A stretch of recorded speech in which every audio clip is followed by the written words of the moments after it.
What's up, bitches? Ghostface here, and today we're gonna take a look at this badass Goku action figure. So it's made by a company named Crane King, or Banpresto Crane King Sculptures, in 2014 or 15 with the new movie. So let's check this shit out.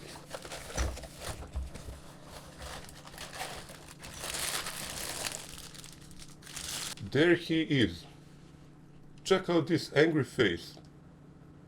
Okay, as you see, he is nicely detailed. What the fuck is this shit?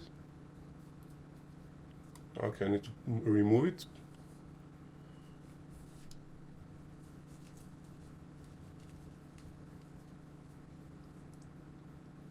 Yeah, he's tall about 15 centimeters, which is like 6 inches. And we also got this lava stand.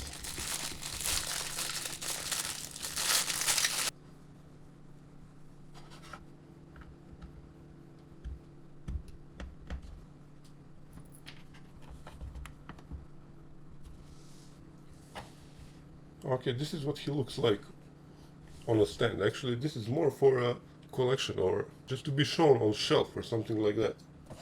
From this series you also have Frieza with the same stand and stuff. And I think that is all. So I'm gonna see you soon.